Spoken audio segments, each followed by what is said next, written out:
Well, here we are, day 3 of George's virtual tractor day. Good feedback last night. I didn't bore you to tears with enough fields.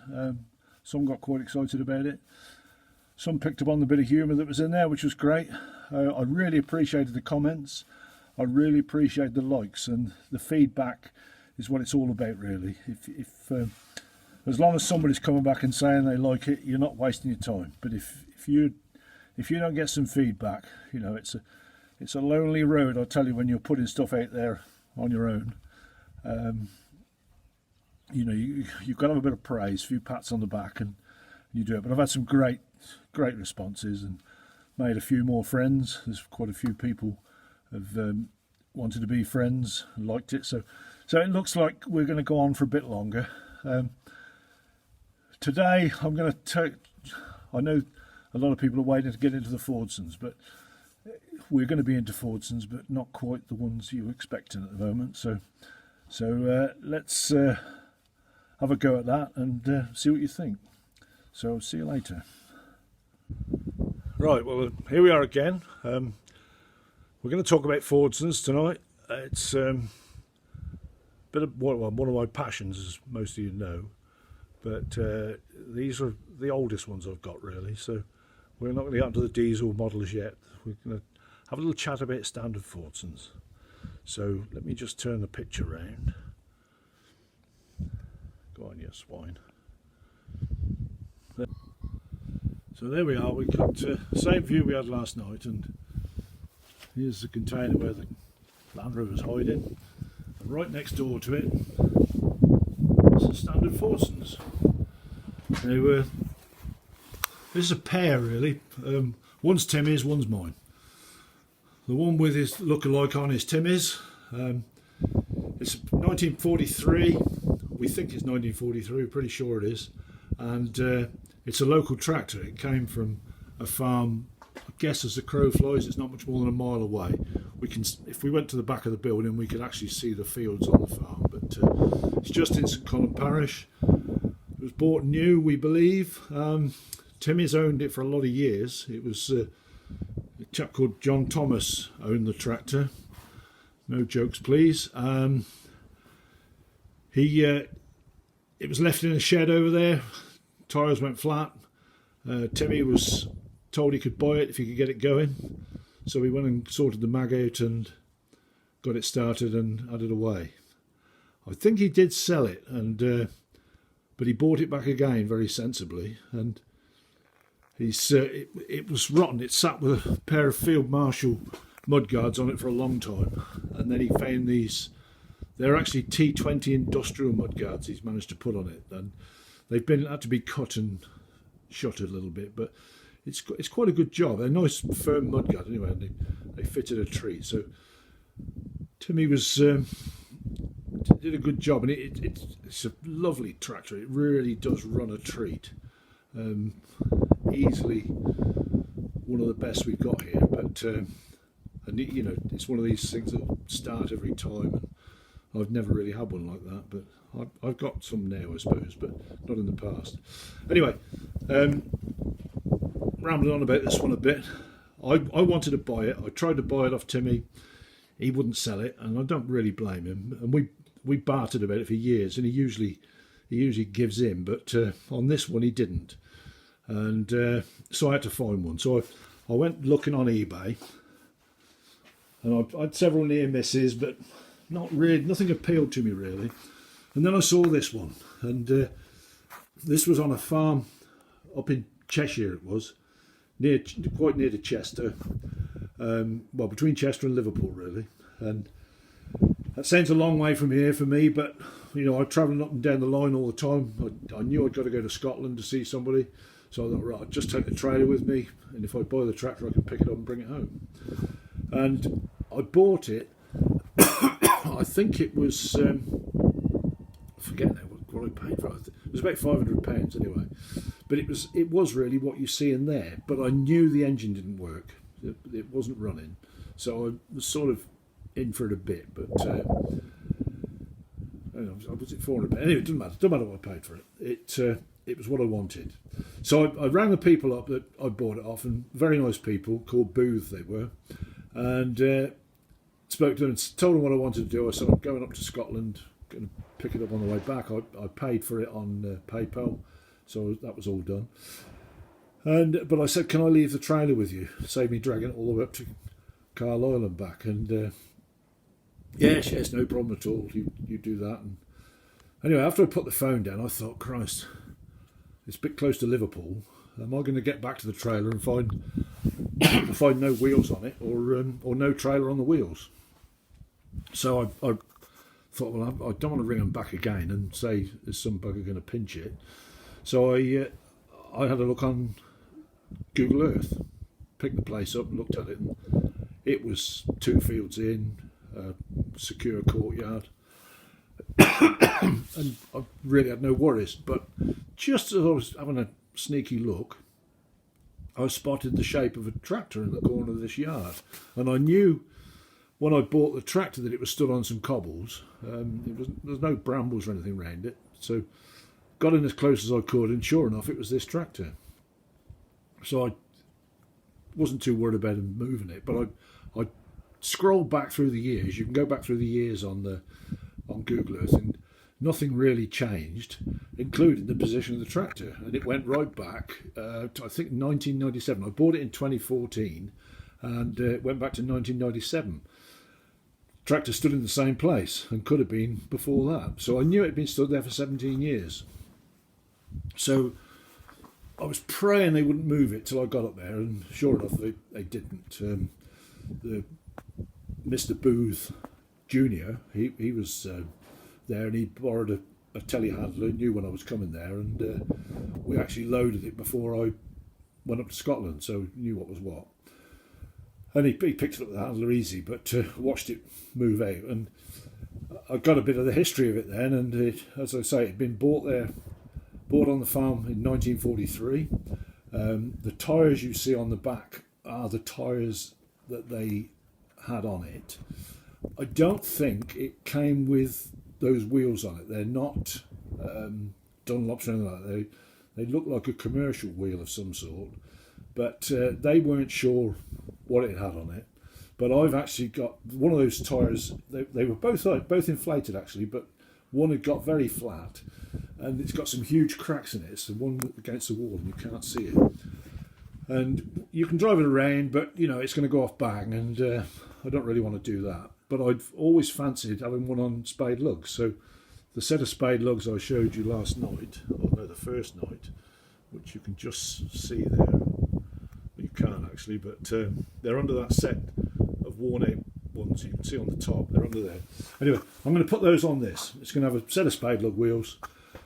It doesn't really go anywhere for me. It'll be taken to the rally, and that's it. But I think it's just that much different, and I wouldn't be changing it. But I've actually got 2 more Standard Fordsons hidden away, so it's not my only one now. I just seem to keep finding them. But so it's got these wheels on. I found talked to the Booths, and Mrs. Booth Senior, who was the daughter-in-law of the person that bought it, knew. She was there. Her husband unfortunately had passed on, but I got a picture of her sat on the tractor, and after I'd got it back and we got it started, that's another story really, but I had an email from her brother-in-law, and he'd grown up with the tractor, and he was able to tell me things about it, and we'd actually got it started then.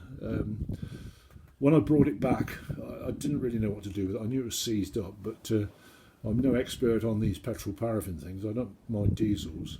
But my mate Andrew came over, and he said, if you do the mag, he said, I'll get it going. Anyway, I got the mag refurbished. Cost me quite a lot of money, and Andrew, to his word, got it going, but he struggled. It was a pig. It had been abused. The plugs were out of it, but they'd stuffed newspaper into the plug holes, and I unwrapped the newspaper, and the date on it was 17 years before I bought it, so it was back 1980, something like that. So the tractor had been stood there for 34 years, and or hadn't been done anything for 34 years.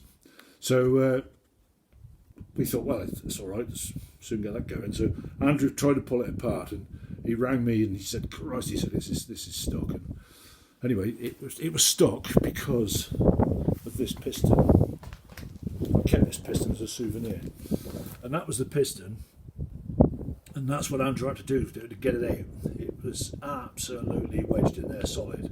There was a big hole in the top of the piston. Somebody had obviously been down the plug hole, we think, with a bar and pushed holes straight through it. So he persevered. He got it going. We pulled apart 3 different engines to get enough parts to do it. He finished up building it onto the existing block, but it was never going to be a good engine. It was worn out. We got it running, and it ran quite nicely, but it just hadn't got the compression. It was a prayer, really. They will run, or Andrew can get anything going, but it wasn't good enough for me. I wanted something that was going to start and know it would start. So this is the original engine that was in it. We left it in there for 3 years, and came up with this exchange one. It's a E27 engine, really, but it fits the standard. You can tell the difference because it's got the starter ring on it. There wouldn't be a starter ring on that flywheel, but there could be on the one that's in it now, but there's certainly not on a Standard Fordson one. And if you look, Timmy's tractor has got the same thing. So this is one that's also built with a starter on it, or could have a starter. So it's finished up with, it's a good engine, it's a nice little tractor now, it's exactly what I was looking for, or not quite exactly, but it's good enough anyway. So that's what you could get in this country in 1943, and there's no doubt about it. They reckon the Standard Fordson won the war. It was the tractor. There was thousands and thousands and thousands produced. They would turn them out at Dagenham. When they first made, they were orange, and they realised when they were parked at Dagenham, it was a major target for the Germans coming over to bomb London, and obviously they didn't mind dropping a few bombs on the tractors, so they changed them to green, and that's why these tractors are green. The other Standard Fordson I've got, which we won't see today, but we'll get to it, that is an orange one, so it's a later one, probably 1944, 45, one of the last ones. Sorry, one of the earlier ones, so it's before the war, or early part of the war. So that's our Standard Fordsons, and just note what I'm saying. This is what we had for agriculture during the war, and this is what the Land Army girls would have driven. My mother was a Land Army girl, she would have driven it. Now I'm just going to go down the row here a bit, and I'll show you what else was available. A little peek at Timmy's work of art. Timmy's been working on this for the last few days. I've got a challenge on with him. We reckon we're going to drive this, or he's going to drive it down the village tomorrow, and he's going to buy an ice cream. I'm actually, don't tell him, but I'm going to buy it for him if he gets this down the village. He's nearly there. He's got just about everything done. It's the best thing that's happened to him in lockdown, because he's got this truck going. He's had it for 20 years, and it's taken to this. We need a world crisis, and Timmy's got it going. I have put a blog out on this if you're interested in it, but anyway, that's it. So here we go. Another little mystery one. When I was thinking about this today, I thought, Christ, where's that Fergie? Or Ford Fergie. And this is a Ford Fergie, model F, forget myself now. And this is 1941 or 42, we're not quite sure. And this was what was available from the Americans. And it's got everything. It's got hydraulics, much lighter tractor than the Standard Fordson. And probably everybody would have turned their nose up at it because, trailer plows and that, this would have been hopeless with that. But if you've got the right Fergie equipment behind it, it was as good as a T20. It's a petrol engine. We think it came over as a lease lend tractor. It was very rusty. I bought it off Andrew, and he likes the oily rag finish, but I wanted something a bit better than that, so we did do it. And Mike Pollard painted it for me, all brush painted. But I found this when I was cleaning the paint up, and this is the transfer that was on it. And that company's not in business now, but it didn't go out of business very long ago. And it's a garage in Hazelhurst, Mississippi. It sold commercial vehicles, and they sold Ford tractors many years ago. So I've recreated those stickers to put on there. It was probably hand painted, but it just adds a bit of authenticity to it. I've got the original, the proper radiator cap is sort of fluted. It's a nice piece of kit, but I daren't leave it on it because some sod will pinch it. But it is there. I ought to put it on while it's in here. It's fine, but I don't want to take it to a rally with it on because it'll disappear. Right, we're going to do another little flying trip because I've got one more tractor to show you.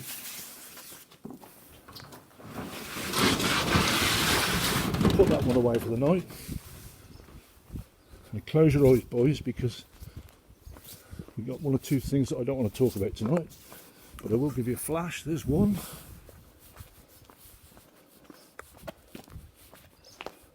Ivor James, I don't know if you're looking, but God, what a beautiful tractor. Look at that, handsome, isn't it? Oh God, what a marvellous. I'm doing that because Ivor's got one pretty well identical, and I will talk about that another day.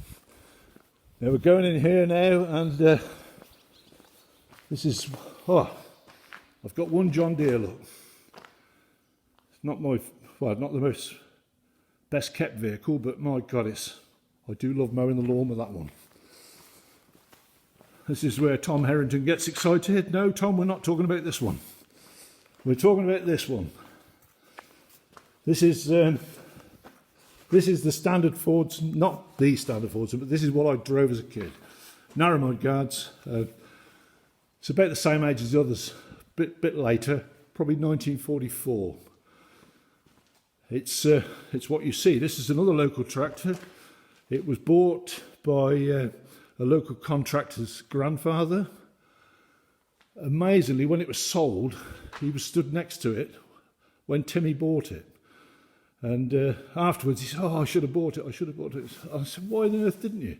You know, you can't buy history like that." So it's going to be a fight between me and him. If Timmy sells it, because I want it, but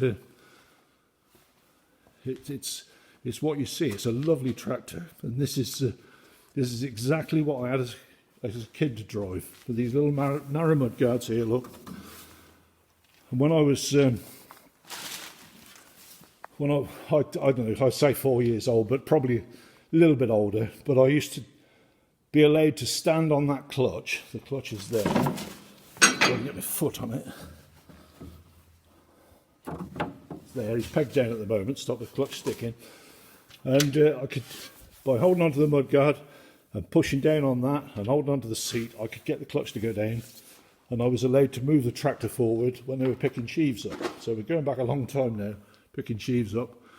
If I was 5 years old, I must be nearly 50 now, so you can tell how long ago it was. So it was pretty well like this. We didn't have a drawbar like this, but we had that little one down there on it.